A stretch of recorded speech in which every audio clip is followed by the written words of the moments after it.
রমজান মাসে আল্লাহ তাআলা দুটি সময় রেখেছেন, এমন এই দুটি সময়ে যেই বান্দা আল্লাহর কাছে দোয়ার জন্য হাত তুলে, আল্লাহ বান্দার হাতকে কখনো খালি হাতে ফিরিয়ে দেয় না। সুবহানাল্লাহ পড়েন সবাই।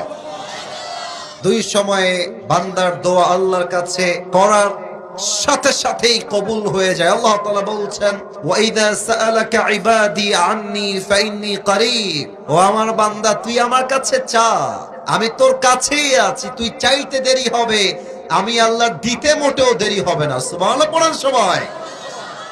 এক নাম্বার সময় হচ্ছে রমজান মাসে আপনি যখন সাহরি খেতে উঠবেন, আপনি শুধুমাত্র সাহরি খাওয়ার জন্য উঠবেন না। সাহরির এই ব্লেসিং টাইমে উঠে আপনি 2 রাকাত তাহাজ্জুদের নামাজ আদায় করবেন। নামাজ যখন শেষ হয়ে যাবে, ইস্তিগফার পাঠ করবেন, এরপরে দুরূদ শরীফ পাঠ করবেন। এবার দুটি হাত আল্লাহর কাছে তুলবেন। আল্লাহর কাছে যা যা চাই, যা যা আপনার দরকার, যত অভাব আছে, যত কষ্ট আছে, যত অনটন আছে আপনার লাইফে, আপনি আল্লাহকে বলেন, আল্লাহ আমার এইটা চাই, আমার ওইটা চাই, ওইটা দরকার, এইটা লাগবে।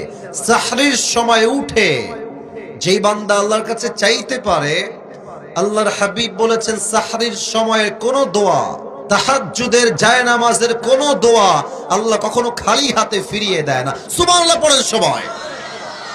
এক নাম্বার, সাহরির সময় সকলেই 2 হাত তুলে আল্লাহর কাছে দোয়া করবেন। 2 হচ্ছে ইফতারের সময়। এটা বড় বরকতের সময়, এটা বড় অসাধারণ সময়।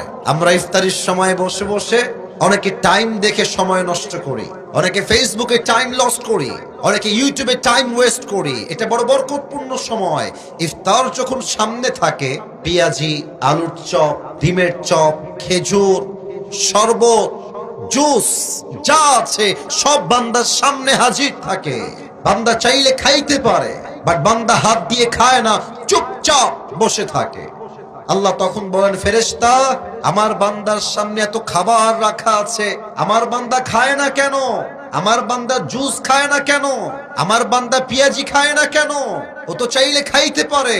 ফেরেশতা বলে, আল্লাহ তোমার সকল বান্দারা তোমার জন্য রোজা রেখেছে, ওরা টাইম না আসে পর্যন্ত একটা লোকমা জিনিস তার মুখে দিবে না।